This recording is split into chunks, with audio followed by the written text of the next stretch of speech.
जो मैं चाहता हूँ वही होगा। जो मैं पॉजिटिव सोचता हूँ तो पॉजिटिव ही होगा। मेरे साथ कुछ भी नेगेटिव नहीं होगा। ये मेरी पॉजिटिव थिंकिंग है। क्या आपकी भी यही पॉजिटिव थिंकिंग है? Hello everyone, I am Deepika, MCom MBA, working in insurance sector, standing in front of you as a motivational speaker and coach. अगर आप ये सोचते हैं कि जो आप चाहते हैं वही हो, ये आपकी पॉजिटिव थिंकिंग है, तो नहीं। अगर आप ये सोचते हैं पॉजिटिव थिंकिंग का मतलब है कि आप हमेशा पॉजिटिव सोचो और पॉजिटिव ही होगा, तो नहीं। अगर आप ये सोचते हैं पॉजिटिव थिंकिंग का मतलब है कि लाइफ में कुछ भी नेगेटिव ना होना, तो नहीं, ऐसा नहीं है। लोग ये चाहते हैं कि उनकी थिंकिंग पॉजिटिव हो, वो पॉजिटिव सोचे, बट 99% केसेस में लोगों को पता ही नहीं होता what is positive thinking. Let me tell you, universe का नियम है कि जहाँ अच्छाई है वहाँ बुराई भी है, जहाँ दिन है वहाँ रात भी है, जहाँ सूरज उगता है वहाँ रात भी होती है, जहाँ पॉजिटिविटी है वहाँ नेगेटिविटी भी है। Every coin has two sides. हम इन नियमों से दूर नहीं जा सकते। लाइफ में अच्छी चीज़ें भी होंगी तो बुरी चीज़ें भी होंगी। पॉजिटिविटी का मतलब है to fight back of all negativities, all downfalls. Positivity is to accept everything. इन नियमों को एक्सेप्ट करना, जिंदगी को अपनाना, खुशियों को भी और दुखों को भी, और फाइट बैक करना, this is what positive thinking. मेरे एक टीचर कहा करते, आण दे, okay, that attitude is positive thinking. Life कुछ भी आपको दे, जस्ट एक्सेप्ट, ग्रैब इट, आण दे, okay, this is positive thinking. मैंने थोड़े टाइम पहले एक स्टोरी सुनी थी फेसबुक पे, मैं आपसे शेयर करना चाहूँगी। एक टीचर अपने स्टूडेंट से पूछता है कि रात का मतलब क्या होता है।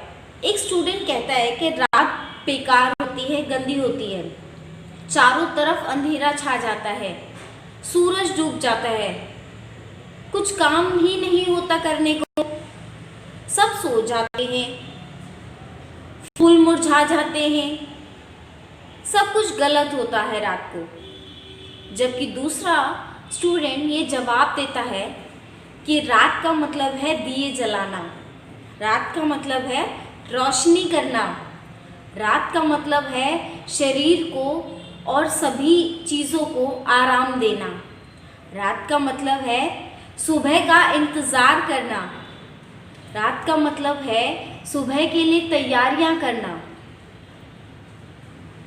कि अब आप समझ गए होंगे व्हाट इज पॉजिटिविटी। एक स्टूडेंट चीज़ों को एक्सेप्ट नहीं करना चाहता, वो फाइट बैक के स्पिरिट में नहीं है, जबकि दूसरा स्टूडेंट ये एक्सेप्ट करता है कि दिन है तो रात भी आएगी, हमें दिन की तैयारियां करनी है, हमें आराम करना है और हमें कोशिश करनी है कि उस अंधेरे को दिए जला के रोशनी करके दूर किया जा सकता है। This is positive thinking, fight back spirit, acceptance is positive thinking. You can start from anywhere in life. ऐसा नहीं है कि लाइफ में चीज़ें गलत नहीं होंगी, ये सभी के साथ सब कुछ अच्छा ही होता रहेगा। अगर ऐसा होगा तो अच्छी चीज़ों की वैल्यू कहाँ होगी? सब कुछ अच्छा होगा तो उसकी वैल्यू कहाँ होगी? अगर मुझे सब कुछ अच्छा ही मिलता रहेगा तो what is the sense in that? मैं कुछ करूँगी ही नहीं, मैं कोशिश ही नहीं करूँगी। और जब मुझे कुछ चीज़ें नेगेटिव मिलेंगी तब मुझे अच्छी चीज़ों की वैल्यू होगी, तब मैं अच्छी चीज़ों को पाने की कोशिश करूँगी। This is the sense of positivity. Life आपको कुछ भी देती है, दुनिया में कुछ भी हो रहा है, just accept everything and try to improve. This is positivity. Aren't they? Just come. I am there to fight. I am there to accept. सब कुछ आ जाओ, बस गले लग जाओ, दैट्स इट। और ये सेंस, ये पॉजिटिविटी आपके अंदर एक हैप्पीनेस क्रिएट कर देती है, और ये हैप्पीनेस आपको लाइफ में सरवाइव करने में 99% हेल्प करती है। एक 1% चीज़ जो होती है ना, वो होती है आपकी कोशिश, आपका हार्ड वर्क। 99% होती है आपके अंदर की स्पिरिट। दिस स्पिरिट आपको हेल्प करती है कि आप आगे बढ़ें। बाकी 1% तो छोटी मोटी चीज़ें होती है, luck, hard work and all that. Okay, so do positive things, stay motivated, get inspired every time. एक अंदर आग लगा दो कि जो है वो है, अच्छा है, बट मुझे करना है, वो मुझे पता है। I will do my best, I will accept anything, and I will stay positive forever, whatever the situation may be. This is the positivity. Go on, bang on, and aren't they? Okay.